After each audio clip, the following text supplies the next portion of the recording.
Auction time. This is the 5H series auction. 5H01. This is an obsidian point that I made last night. Triple flow. Here we go. Let's see if I can get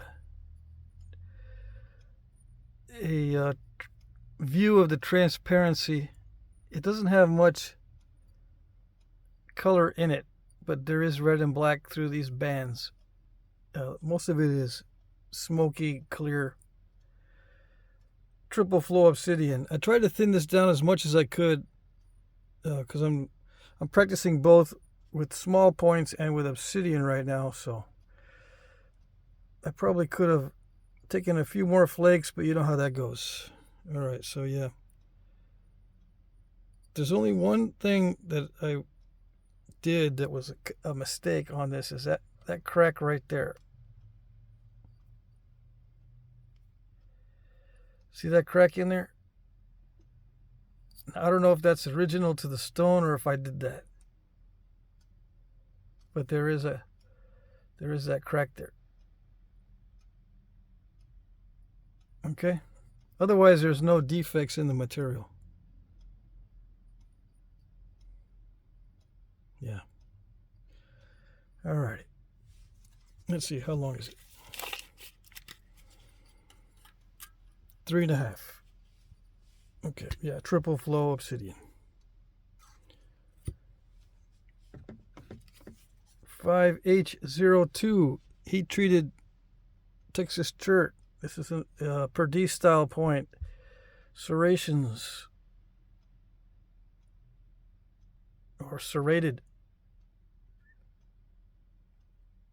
The tip has a slight twist to it. I beveled one side, turned it over, beveled the other, so it's got a slight twist. Like a lot of these Perdiz and Toya points. I got some Toya points in here, but I don't think I put a twist on the others, just on this one. Yeah. I'll start doing more of these twisted tip type points. Okay, this one is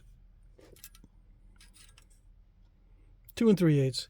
This is larger than most Toya points. Okay. All right. Yeah, heat treated Texas chert. 5H03, another Perdiz point. This one was inspired by one that I saw on the internet on Dana Harper's collection. Except the one that I saw had bigger serrations than this on the sides.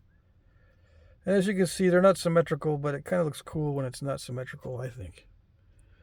Anyway, I did this morning. The first attempt, I ended up messing up, so I had to get another piece, and this is what I ended up with. This one does not have a twisted tip on it, although I did bevel it a little bit. Just a little bit, just so I wouldn't break off the very tip. Yeah, heat-treated chert.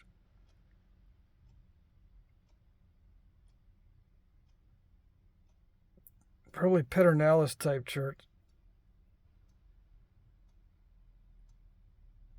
Okay.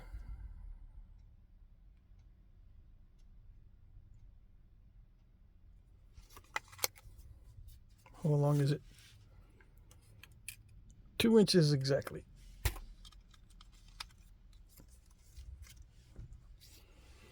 (5H04). This is a Toya point. Now, this type of Toya point with lots of extra notches is found on the border with Mexico and into Mexico. So it's more of a Aztec design. I just poked myself trying to stop it from falling. Okay. I cannot drop these. These are highly delicate. This is a heat treat, very thin. If I drop it, it will break. And if you buy it and drop it, it will break. Just be aware. I'd rather poke myself than drop this thing. Yeah. But the barbs and the tip are very sharp. This is some kind of Texas gravel chert. It's not translucent, except around the edges a little bit.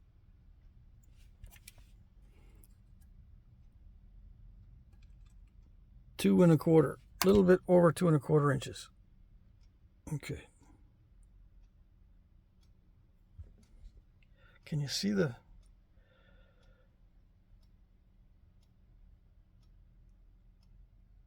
Can you see the thick scars? I think you can.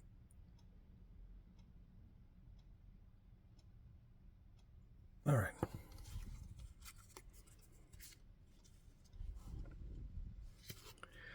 $5H05. Another Toya. This one doesn't have as many notches.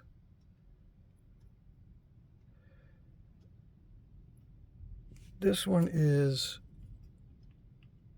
1 3/4, a little over 1 3/4 inches.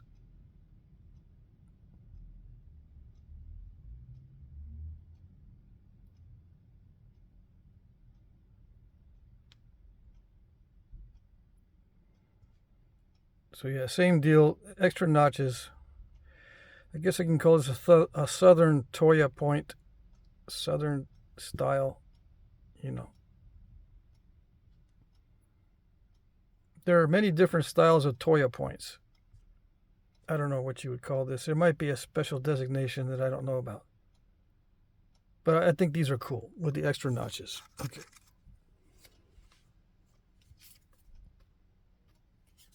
$5H06 Toya. Again, same style. This one's a little bit smaller than the others. 1 3/4. Is that the other one? 1 3/4 also? Let me see. Yeah, I guess it's the same length. It just looks smaller. Anyway. Yeah, heat-treated chert. These are all heat-treated gravel cherts. The Toyas and the Perdiz points are heat-treated gravel cherts. Yeah, normally not very easy to nap unless the stone is heat-treated. And this is not translucent. Very sharp barbs and tips on these.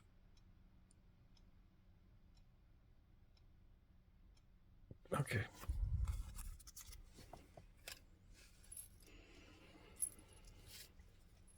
$5H07. These are reproduction points that I made a while ago. And since I ran out of time and didn't have as many items as I wanted to offer in this auction this week, I'm throwing in these previously made points.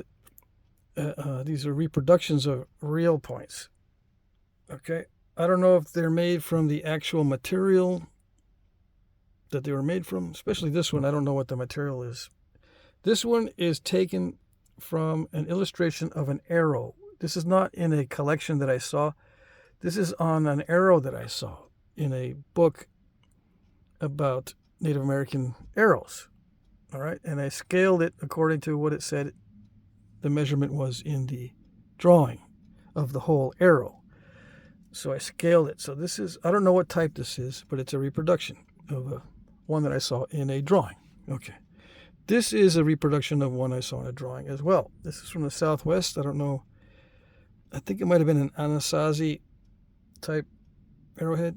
This one is a reproduction of a Toya point in my personal collection. Except in my personal collection, it has no tip. It has about that much of the tip broken off. But everything else is exactly the same dimensions as a Toya in my personal collection. And the material is as close as I could get to white chert. I think this is a novaculite.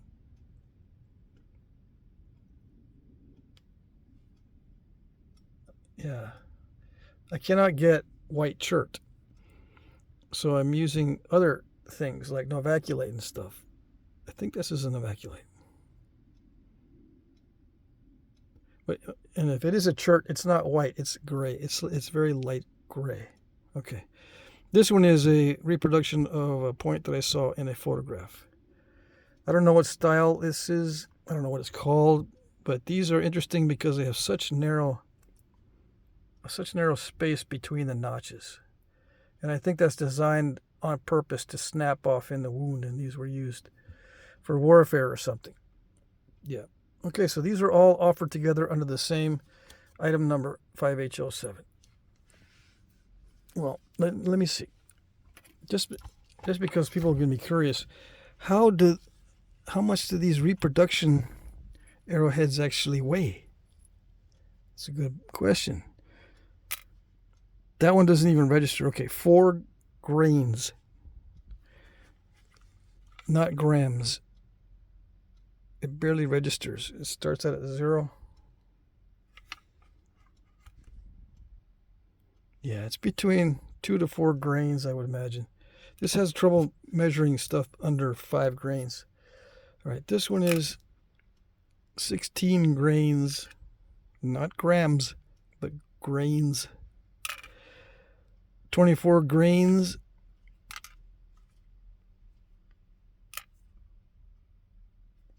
10 grains. Okay, so that gives you an idea. They barely affect the weight of the tip of the arrow. It's almost like they don't have any effect. So one advantageous thing about this is if you have a foreshaft on your arrow, you don't have to put the arrowhead on right away. You can practice shooting that arrow with the foreshaft without the notch in the front. Just sharpen the wooden foreshaft, right? And practice with that arrow with the wood tip. And then when you're ready and you tune the arrow to where you want it, then you can notch it and put in an arrowhead, and it doesn't affect the arrow much at all because they're so light. 4 grains, 10 grains, it's not going to affect the flight of the arrow much at all, especially if you're shooting close range. So that's one advantage of these small arrowheads that I can think of. All right. And we can't forget, we got a box. 5H08 is a box of obsidian. Now this one here is high grade black butter dacite, a chunk of it, or a spall of it. 5 by 5, and it's pretty thick. It's like 7/8 at the thickest. All right, this one is a piece of dacite or high-grade dacite as well, but it's banded, but it might have issues. I don't see any, so I'm calling it a high-grade banded, but it will snap in half on you, just be aware, but it doesn't seem to have any other issues other than being very fragile and brittle. It has bands in it that will show up if you get it really thin. See that? This one, on the other hand, is opaque. It's jet black. All right, this is actually a flake of triple flow. Yeah, for those who have never napped triple flow, see that? It's got some clear spots and it's red and black as well. This one is another piece of high-grade dacite, but it's not the black butter stuff. It's got 2 tones in it. It's got darker and lighter spots. It's got like very dark gray and black. Okay, but it's high-grade buttery dacite. Then we got some slabs here. This, I believe, is a dacite slab. It's a percussion slab, so they're thicker than pressure slabs. This one is 1/2 inch. And I have another slab, percussion slab as well. I think they're both 1/2 inch thick. This is mahogany obsidian. I don't think it's a triple flow. This one, the mahogany obsidian, is 7 inches long. 4 3/4. Okay. This one is 7 inches by 5. Yeah, at the widest part. This one here, it is a dacite. It's one of those delicate, easy to snap in half dacite pieces, but I don't see any issues. I just don't like napping slabs, so I'm offering this. I got these as a gift a long time ago. I forget who gave them to me, but if you're watching and you gave this to me, thank you very much. I really do appreciate these. I just don't nap these very often, so I'd rather have someone else nap them than have them sitting on my shelf. Okay, so there you go. This is about 3 pounds. Or if it isn't, I'll add some more flakes. Okay, I think it's pretty full as it is. I don't know if I can get much more in here.